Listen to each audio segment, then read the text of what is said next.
Power District employees, retirees, families, and friends, and welcome to the initial edition of Canal Chronicles, a video perspective of what is happening at Loup Power District.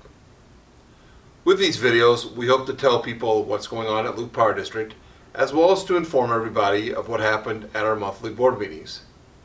We will produce these videos monthly after each board meeting and provide information and other details of the district activities. We hope these are informative and entertaining to you so that you can get a better idea of what we are up against. At the board meeting, the board voted on the 2019 officers. The chairman of the board in 2019 will be Director Larry Zock. The first vice chairman will be Director Chris Langemeyer. The second vice chairman will be Director Ross Knott.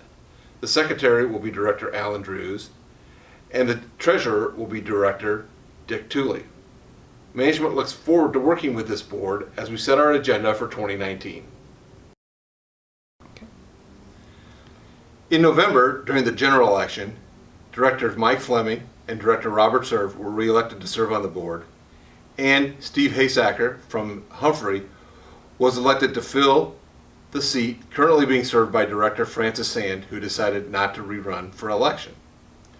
We look forward to working with these directors and all of the directors at Loup Power District as we move forward in 2019. We congratulate Directors Fleming and Director Serve, as well as Mr. Haysacker on their election to the Loup Power District Board. Management provided the board with an update on the sale of land at the existing service center to the City of Columbus for the construction of the 12th Avenue Viaduct. After the October board meeting, the board authorized management to negotiate with the city to finalize the sale of the portion of the land to the city. After several months of negotiation and after several weeks after the October board meeting, management reached a final agreement with the city, the state, and federal officials on the sale of the land. The district is excited about this opportunity of working with the city, and the city looks forward to constructing the 12th Avenue Viaduct. The district will maintain two parcels of property at the existing service center, both the west parcel and the east parcel, which includes the existing service center building, while the city constructs the viaduct through the middle portion of the service center property. At this time, the district will then be looking to move toward the new service center out at the Energy Triangle Addition. Management also provided the board with an update on the construction of the new service center at the Energy Triangle Addition. If you've driven on Lost Creek Parkway, you've seen the construction of the building go up quickly. All of the structural steel is now in place, and BD Construction, the contractor on the project, will be working to enclose the building by the end of the year.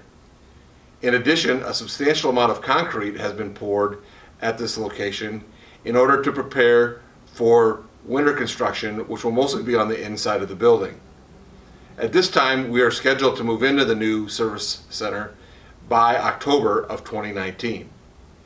This is a great project for the district, and we really look forward to its completion in the fall of 2019. Management also provided the board with an update on the Hydroelectric Relicensing project.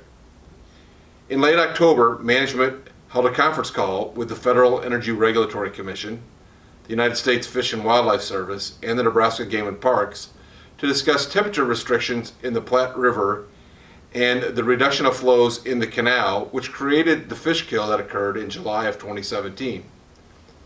During this conference call, management agreed to provide additional language for the U.S. Fish and Wildlife Service and FERC regarding the U.S. Fish and Wildlife Service biological opinion that many believed was needed to modify the biological opinion so that the U.S. Fish and Wildlife Service could supplement their biological opinion.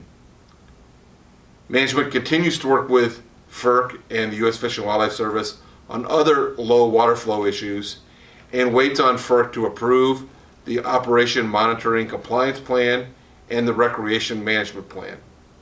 These are the last two plans to be approved by the Commission, and the district looks forward to the completion of this.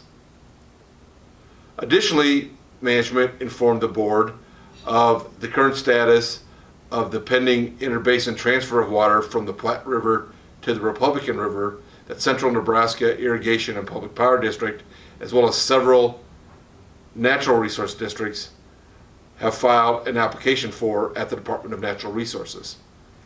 The district has intervened in these cases and is waiting on the Department of Natural Resources to either set a hearing, deny the application, or to allow for further investigative activities with regard to the application. The board approved the 2019 operations and construction budget at the November board meeting. The 2019 construction budget calls for over $9 million in projects, which is a substantial increase over the past couple years. Of course, $3.5 million of that is associated with the construction of the new service center at the Energy Triangle Addition.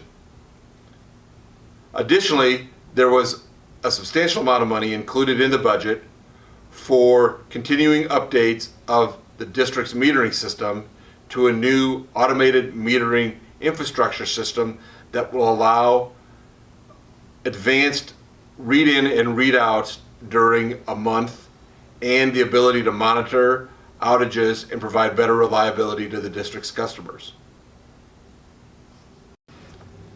The 2019 operations budget calls for no base retail rate increase. The board is excited to be able to provide this to our customers, as this will be about the third year in a row that we've had no retail rate increase. Overall, inside the budget, there's about $105 million of total revenue, and the bottom line provides for about $8.5 million of total cash available. With the $9 million of operations, this leaves about $500,000 that needs to be made up from the district's cash reserves, which the district has on hand. Management provided the board with a 2017 comparison of revenue per kilowatt hour provided by the American Public Power Association. Overall, the district's rates are 25.4% below the national average and 12.5% below the Nebraska average. In addition, the district is in the lowest 10% of all utilities in both Nebraska and nationwide. The district's board is proud to provide this information to our customers, and we strive, and one of our goals is to be in the bottom 10% of electric utilities for our revenue per kilowatt hour. In other district news, the district began providing retail service to the citizens of the village of Leigh in October. After several years of negotiation with the village of Leigh supervisors, we reached agreement to provide this retail service to the citizens of Leigh. We look forward to having Leigh as a retail town of the district and believe that the district can provide many, many valuable services for those citizens. During the month of October, in both Leigh and Creston, the district updated the metering system in those two towns underneath the district's new advanced metering system. This will allow improved service to those towns as the district makes this change throughout the entire district service territory. I hope you've enjoyed this edition of Canal Chronicles. We look forward to bringing this to you every month, and if you have suggestions, please let me know. With that, I will sign off and say, be happy and stay safe.